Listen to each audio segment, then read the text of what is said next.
his way around. Matthews again off from three. Holmgren able to rip it away. He wants to start the break. Goes right down mid. Swing and roll the behind the back pass to Wallace. That's Thunder rookie Chet Holmgren, a 7-footer who can play like a wing on offense and on the other end anchor a defense as a traditional rim protector. It's not abnormal to see big men today handle the ball well or even take a bunch of threes. But this combination of classical size, versatility on the perimeter, and offensive skill has been a pipe dream until now. Before the pace and space revolution of the last decade, big men didn't need to be hypermobile. They didn't need to shoot threes, and they didn't need to guard the three-point line. But the latest archetype for big men is basically a unicorn. Anthony Davis flirted with unicorn status, but the outside shot never really took hold. 7'2" Kristaps Porzingis was literally nicknamed the unicorn, but after injuries, he settled in as a 3-and-D center, which is similar to Jaren Jackson's role in Memphis. In 2021, the Cavs drafted 7-footer Evan Mobley, and he has unicorn potential, but this year's rookie class features the two truest unicorns to enter the NBA: 7'4" phenom Victor Wembanyama and Chet Holmgren. Chet's not a complete physical anomaly like Wemby, but he's still a unicorn, and his reported 7.5-foot wingspan would put him in the top 2% of rookies officially measured. Yet, he plays every position in Oklahoma City's positionless offense. He's a 7-foot point guard who can grab and go, run pick and roll, and cross dudes over to get all the way to the basket. But he can also set the screen like a traditional big, only to pop out for a high percentage three. Then he starts setting people up with that shot of his so he can drive and slither it off the glass. And they also use him like a wing, receiving a screen here, and he backdoors it to catch on the move and spin in a reverse. This time he's spotting up behind the arc and sheds Nikola Jokic to get downhill for a flush. And watch that little head fake to shake Joker, and then he gathers the ball with his back leg near the three-point line for 2.5 long steps, and traveling isn't really a thing anymore. Anyway, Chet's versatility is already a nice weapon for this flexible OKC offense, playing off his teammates and switching roles mid-possession before another soft finish in the paint. And this can be subtle but profound. This play looks like a simple catch-and-shoot three in early offense, but watch it again. Holmgren and a teammate set the same screen for a shooter, so if Chet were to roll to the basket, his defender would already be protecting the paint.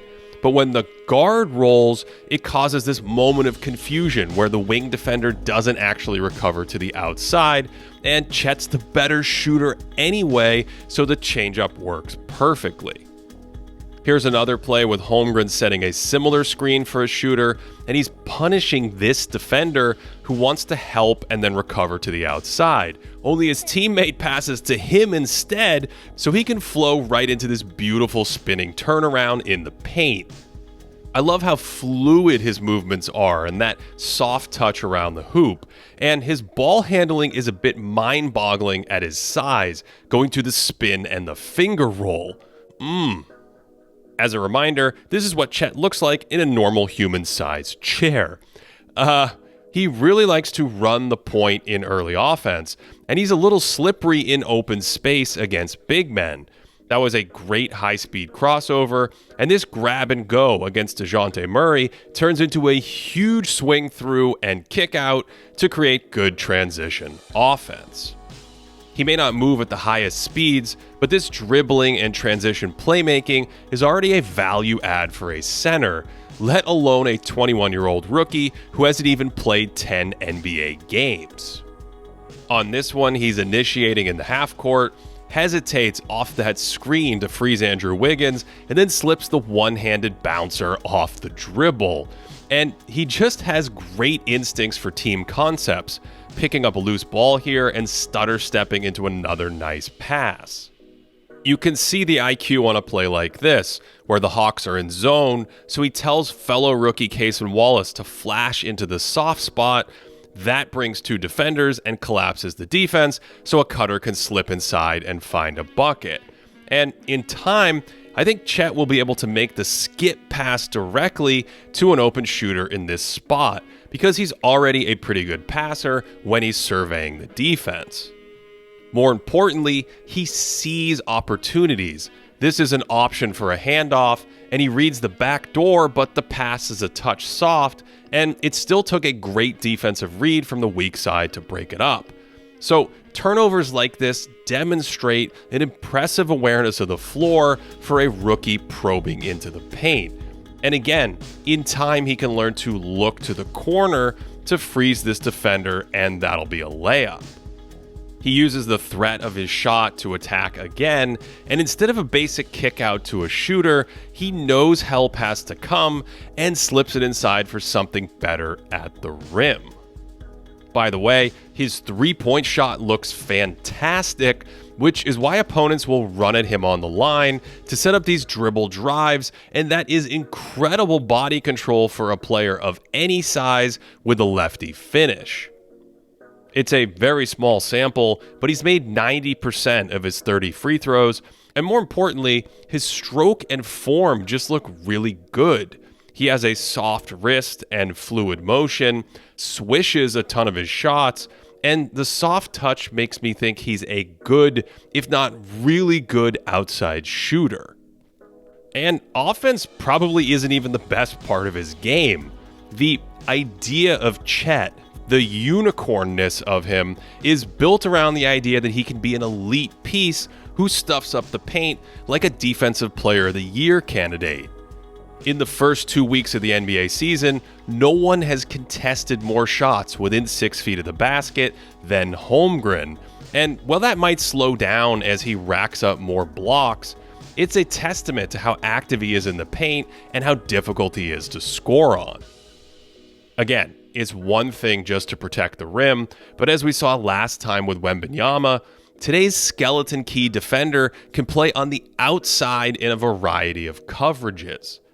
Chet plays a lot of drop coverage, sagging off the screening action to protect the lane, but he can adjust and come out when needed, meeting Dame Lillard at the three-point line, then swatting away his jumper with those 7.5-foot thunder sticks. On this play, he's out near the perimeter to defend a handoff, but Murray passes and cuts back door, so Chet just tracks him down and stamps it off the backboard. And changing directions like this and staying under control means he can play almost any coverage. He's headed out to trap the ball handler, but recovers to still meet him at the basket and throw off the shot. And we've seen his body control on offense, but it also helps on defense too. Also, notice how many of his blocks stay in bounds, and even at his age, he's talked about techniques that keep the ball in play to spark fast breaks instead of just spiking it into the stands. Chet is so good already that I have to remind myself he's just getting started, because his versatile skill set is impressive for any 7-footer who's ever played, let alone a 21-year-old rookie. And yes, he can add strength to his frame, his shot will improve, and he'll pick up more tricks as he plays. But right now, Chet Holmgren is already a basketball unicorn. To support this channel, check out patreon.com/thinkingbasketball. Our in-season stats board is now live over on thinkingbasketball.net. There you can see that Chet is in the top 20 in our box plus minus model. We also have a Discord community and a bunch of additional content, and it's just the best way to support us directly. Let me know what you think of Holmgren and the Thunder down below. Otherwise, thanks for watching this one all the way through, and I hope you are having a great day.